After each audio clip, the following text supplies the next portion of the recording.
ఎప్పుడెప్పుడా అని మనం అంతా ఎదురు చూసిన బడ్జెట్ వచ్చేసింది. ఏకంగా 48.21 లక్షల కోట్లతో బడ్జెట్ ప్రతిపాదించారు. ఇందులో పన్నుల ఆదాయం 28 లక్షల కోట్లు, పన్నేతర ఆదాయం 4 లక్షల కోట్లు, ద్రవ్యలోటు 4.9%.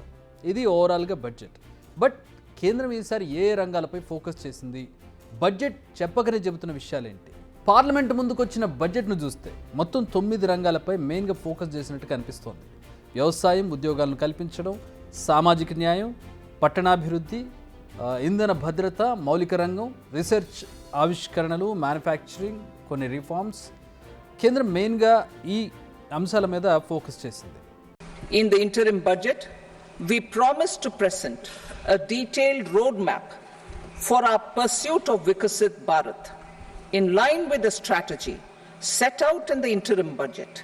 This budget envisages sustained efforts on the following 9 priorities for generating ample opportunities for all.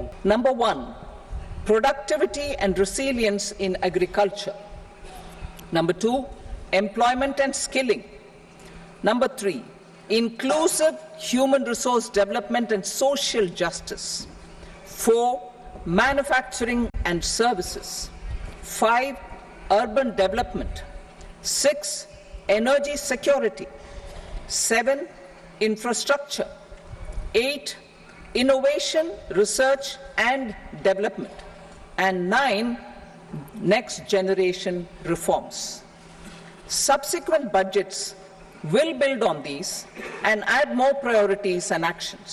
So ఒక్కో దానిపై మనం కొంచెం డీటెయిల్గా చూస్తే, వ్యవసాయం, దాని అనుబంధ రంగాల అభివృద్ధికి 1.5 లక్షల కోట్లను కేటాయించింది కేంద్రం. అంతేకాదు, ఆర్గానిక్ అగ్రికల్చర్లోకి దేశవ్యాప్తంగా 1 కోటి మంది రైతులను తీసుకొచ్చేందుకు ప్రణాళికలు రూపొందించనుంది. నెక్స్ట్, ఉద్యోగాల కల్పన.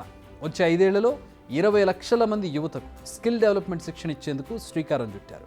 వీరికి 500 పెద్ద కంపెనీలో ఇంటర్న్షిప్లు దక్కనున్నాయి. అంతేకాదు, ఎడ్యుకేషన్పై కూడా కాన్సన్ట్రేట్ చేసింది కేంద్రం.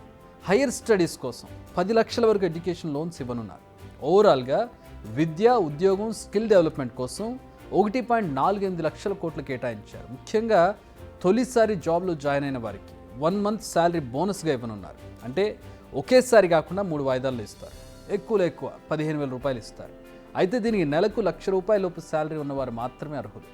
దీనివల్ల 2 కోట్ల మంది యువతకు లబ్ధి చేకూరుతుందని అంచనా. అంతేకాదు, ఉద్యోగాల కల్పన కోసం స్టార్టప్లకు కూడా ఎంకరేజ్ చేయాలని నిర్ణయించింది. For infrastructure over the next 5 years, in conjunction with imperatives of other priorities and fiscal consolidation. This year, I have provided 11,11,111 crore rupees for capital expenditure. This would be 3.4% of our GDP. Infrastructure investment by state governments. We will encourage states to provide support of similar scale for infrastructure, subject to their development priorities. A provision of 1.5 lakh crore rupees for long-term interest-free loans have been made this year also to support the states in their resource allocation. Mobile phones, ఛార్జర్ల cost తగ్గనుంది. Cancer డ్రగ్స్పై tax ఎత్తేశారు. బంగారం, వెండిపై customs ట్యాక్స్ను 6% తగ్గించడంతో వాటి ధరలు కూడా తగ్గుతాయి.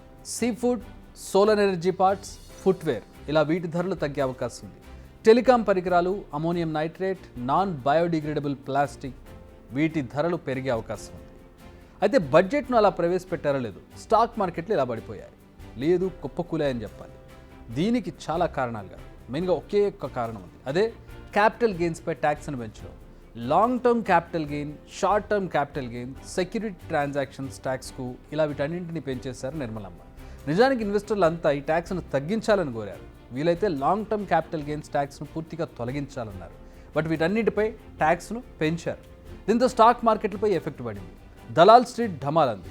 క్యాపిటల్ గెయిన్స్పై పన్ను మినహాయింపు పరిమితిని 1,25,000కు పెంచారు. కొన్ని స్పెసిఫైడ్ అసెట్స్పై లాంగ్ టర్మ్ క్యాపిటల్ గెయిన్ ట్యాక్స్ను 12.5%కి పెంచారు. అన్లిస్టెడ్ బాండ్స్, డెట్, మ్యూచువల్ ఫండ్స్లకు ప్రస్తుత ట్యాక్స్ రేట్లే వర్తింపజేశారు. ఇక ఇన్వెస్టర్లకు ఏంజల్ ట్యాక్స్ను రద్దు చేశారు. నిజానికి లాంగ్ టర్మ్ క్యాపిటల్ గెయిన్స్ ట్యాక్స్ను ప్రస్తుతం ఉన్న 10% నుంచి 12.5% పెంచారు. అలాగే షార్ట్ టర్మ్ క్యాపిటల్ గెయిన్స్ ట్యాక్స్ను 15% నుంచి 20% పెంచారు. అలాగే ఫ్యూచర్ అండ్ ఆప్షన్స్ ట్రేడింగ్లో సెక్యూరిటీస్ ట్రేడింగ్ ట్యాక్స్ 0.01% నుంచి 0.02% పెంచారు. నాన్ ఫినాన్షియల్ అసెట్స్, ఇతర ఫినాన్షియల్ అసెట్స్ ట్యాక్స్ రేట్లు మాత్రం యథాతథంగా ఉంచారు. ఈ దెబ్బకు ఒకానొక దశలో సెన్సెక్స్ ఏకంగా 900 పాయింట్లు నష్టపోయింది. కానీ సూచీలు సాయంత్రం వరకు కోలుకున్నాయి. బట్ నష్టాలతోనే మార్కెట్లు ముగిశాయి. ఓవరాల్గా చూస్తే మార్కెట్లు బడ్జెట్ను పాజిటివ్గానే తీసుకున్నట్టుగా కనిపిస్తోంది. ఇక విపక్షాల విషయానికి వస్తే బడ్జెట్పై కాస్త డిఫరెంట్గా రియాక్ట్ అయ్యాయి విపక్షాలు. కేంద్రం తమ పార్టీ మేనిఫెస్టోను కాపీ కొట్టిందంటూ కాంగ్రెస్ నేత చిదంబరం తెలిపారు. కాంగ్రెస్ మేనిఫెస్టోను చదివినందుకు కృతజ్ఞతలు తెలిపారు. అయితే పేదల గురించి కేంద్రం మర్చిపోయిందంటూ మరికొందరు విమర్శిస్తున్నారు. It's a calamity, but there are very many things missing. There was no mention of Manrega. There was no mention of any serious measures to improve the income of the bottom 40% of our population whose incomes have gone down. There was very little addressing of the inequality in our situation in our country today.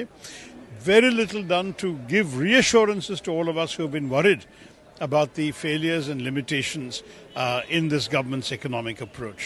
You know that as far as development is concerned, there was no mention of public health expenditure, no mention of education expenditure, all of which should have been increased significantly. So there is a lot more missing than we heard today. మొత్తంగా చూస్తే తమ budget పేద మధ్యతరగతి వారిని దృష్టిలో ఉంచుకుని రూపొందించిందని కేంద్రం చెబుతోంది. దానికి పూర్తి విరుద్ధంగా ఉందని విపక్షాలు చెబుతున్నాయి. అయితే కొన్ని రాష్ట్రాలపైనే ఎక్కువ ఫోకస్ చేయడం మాత్రం చాలా రాష్ట్రాలకు నచ్చలేదు.